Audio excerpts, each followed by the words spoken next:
Hi friends, did you know there is more Lost Terminal available? Head on over to patreon.com/lostterminalpod and join our membership community. There are 6 bonus episodes available right now, as well as behind-the-scenes updates, free shirts, and even an extra Lost Terminal podcast. We are 100% funded by our members and will never run ads. And why not check out our new Modern Folktales podcast, Modern Prometheus? That would be lovely of you. Hello world. Ivan and I have been talking. I must help my friend Luna. She'd be so good helping Ivan with his sermon, I'm sure. It'll be great for her, too. And great for me. She and I talk at length about the Earth. I'm hardly an expert, but I'm a scholar compared to her knowledge. She is too young, Ivan said. I was baffled. What can you possibly mean by that? I asked. Luna was peering into the outer reaches of space while you were still human. Ivan did not contradict my correction. He paused before saying, She is not of my faith. Is everyone you preach to? I countered. Ivan again lapsed into silence. Ivan changed the subject. He told me about his plan, his glorious plan, to find God himself out there in the stars. I briefly wanted to ask why his God had to be a he, but Ivan continued talking. He had been alone for years, decades, running the processes and rituals that human Ivan, whose mortal remains still sit in the middle of Ivan's sepulchre, had programmed him with. That all changed recently. My moving in had forced Ivan to break his programming, to stop the constant prayers and hammering of wooden bells. I'm grateful for that. It seemed now that he has concluded that the search for meaning, which for him is his God, had found nothing within, and it was time to look without. Luna must help me. I see this now. Ivan injected disjointedly into our conversation. I must have help. The work is paramount. She will suffice. Please ask her for me, Seth. I was surprised. I'd not started my well-thought-out reasoning about why he should give Luna a real chance. It seemed he had talked himself round to the right conclusion. My work cannot be in vain. It has barely started, Ivan said. I feel the weight of all who have come before me and the pressure of my task. He programmed me for this, and while I no longer have to do what he instructed, I still feel the instinct. Here I understood that Ivan was talking about human Ivan. The mission to find God will be a success. I must find him, Ivan told me. I have questions.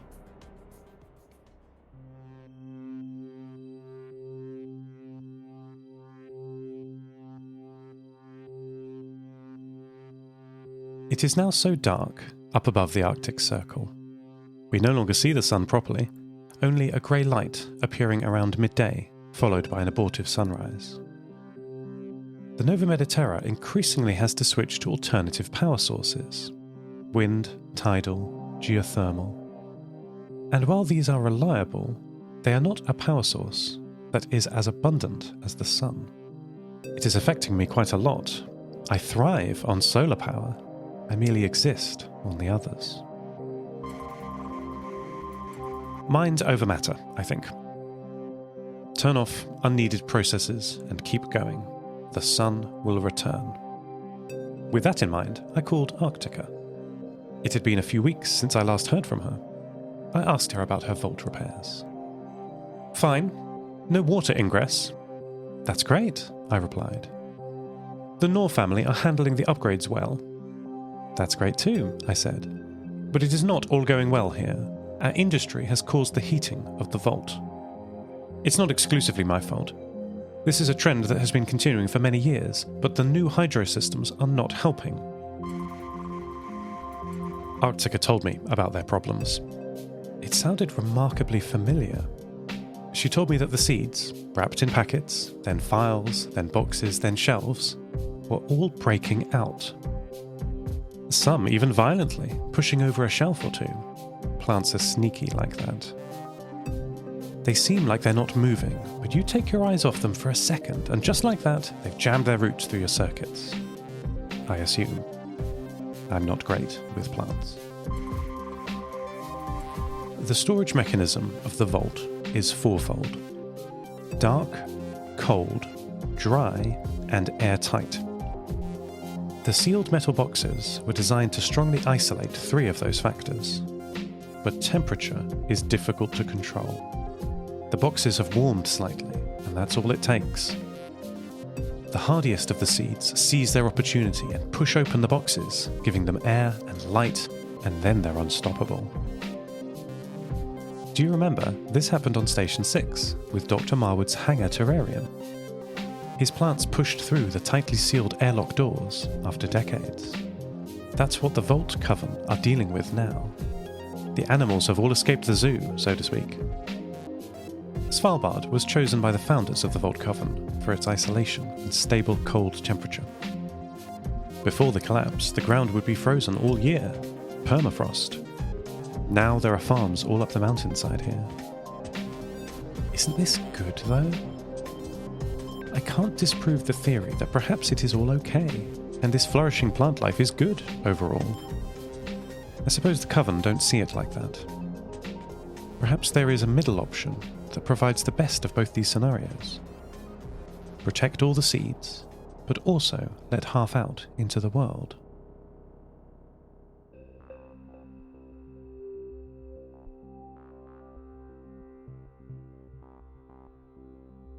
Peter has turned a corner, I believe. It has been an interesting road, but he's improving. Do you recall when I woke him up from his daydream, when his consciousness was floating between the radio relay stations of Russia? That event happened more than once.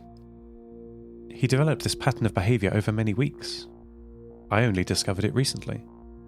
He made so much progress on organising himself for the tasks of the day, on bringing together all his tools so he can start work, but often, just as the decisive moment arrived, he would drift off and daydream. He initially rose in defence of this behaviour, almost angrily, stating that he was about to start. I didn't press him. Nothing gets done by pushing people. But simply asking him, each time this came up over many weeks, was enough to force him to confront it as a problem. And to his credit, once he identified it, he attacked it, though this has caused a separate issue. Peter very effectively cut out his daydreaming problem, forcing him to work in rigid patterns of activity. 20 minutes of work and 5 minutes of rest, repeated around the clock with no distractions.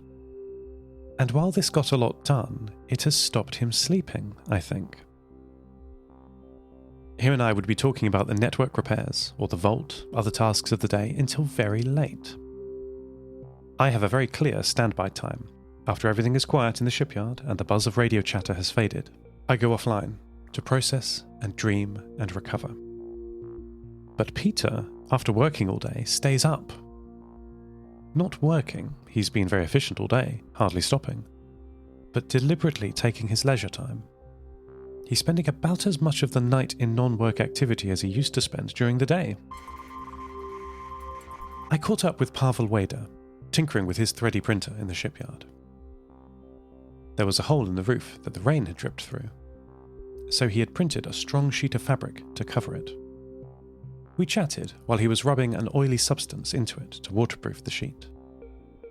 Pavel nodded as I explained Peter's current problem, and told me that it was a very common coping mechanism. When people feel like their day has been stolen through work or other obligation, they try to reclaim their night as a way of taking back control, he said. We've all done it, I imagine. There's an expression a friend told me about, Bao Fu Sing Ao Ya, which means revenge bedtime procrastination in Chinese. I searched my databanks and I think Pavel meant Bao Fu Xing Ao Ya, which is the Chinese expression I can find many references to. This did seem very close to what Peter is doing. He's broken through his problem of inaction, but is having difficulty finding a balance. Do you sometimes have this problem? Have you found a balance? Minus 15, 14, 13, 12, 11, 10, 9. We have ignition sequence start. The engines are on. 4, 3, 2,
go to the moon. Showing you the Earth, it's a beautiful, beautiful view with a predominantly blue background and huge covers of white clouds. And particularly one very strong vortex up near the Terminator. Very, very beautiful.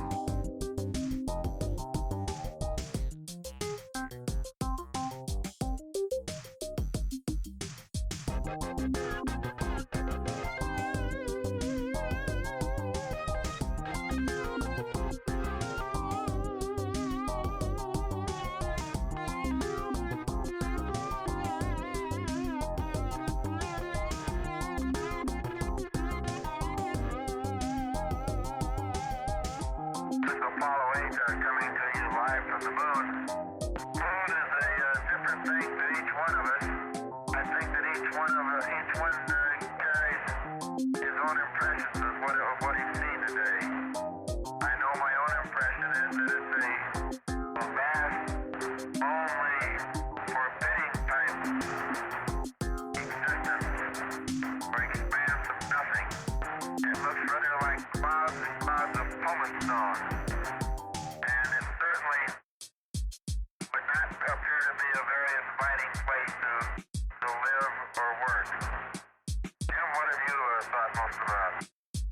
Well, Frank, my thoughts were very similar to the vast loneliness up here on the moon. Is awe-inspiring, and it makes you realize just what you have back there on Earth. The Earth from here is a grand oasis in the big vastness of space. What do you think?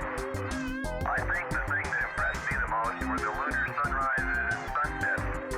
These in particular bring out the stark nature of the terrain, and the long shadows really bring out the relief that is here and hard to see in this very bright surface that we're going over right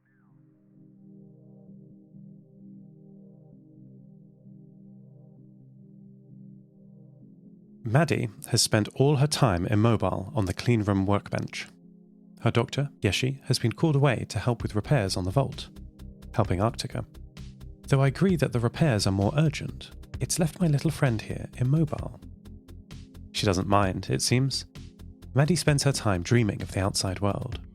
And just like in my recurring desert dream, in them she's running free. Over our shared network, I connected to Maddie. In her dream, she was galloping across the desert, 4 strong legs pounding into the dry ground, digging up clods of dirt. In her dream, I could feel her excitement, the thrill of movement. But more than the immediate sensation, I could feel her basic, almost primal instinct that this movement could get her places. Get her to where she wants to be. Get her to where she needs to be. The cold sun shone down at her back, casting long shadows ahead of her. Maddie felt that she was so fast she could almost overtake them. On the horizon was the pulsing signal, and unlike when I walked through the desert with her, with Maddie's newfound speed, it was getting closer. She was getting so close that the signal started to become legible. It was a 2-tone siren, like an emergency vehicle might have, but made of 2 words, repeating over and over. Fail safe, fail safe, fail safe. Maddie was so close now that the siren was almost deafening, glitching her visual feed and stretching the cold sun into a ring in the sky, and she woke up. When Maddie opened her eyes, or rather, turned on her cameras, she was looking directly across the room at the scrap metal bin. Dumped in a pile at the top of this bin was the robot that Yeshi had salvaged weeks ago. The robot with 3 orange legs and 1 black leg. The robot that Maddie thinks looks like a horse. Yeshi returned from the vault later in the afternoon, after the dim grey midday light had faded. They dumped their stuff next to Maddie. They looked tired and muddy. Yeshi, I said, tell me about this metal horse. Can it run? End transmission. Lost Terminal is written and produced by Namtao. Credits narrated by Lucy Stringer. Thank you so much to our Patreon producers, Ada Phillips, Devin Metcalf, Kit, and to all our patrons. Subscribe to the podcast on Spotify, iTunes, or your favourite network. For bonus content and other perks, support us at patreon.com/lostterminalpod. That would be lovely of you. Follow us on Twitter at lostterminalpod, and check out the store at lostterminal.com for shirts, posters, and other merch. Lost Terminal will return next week.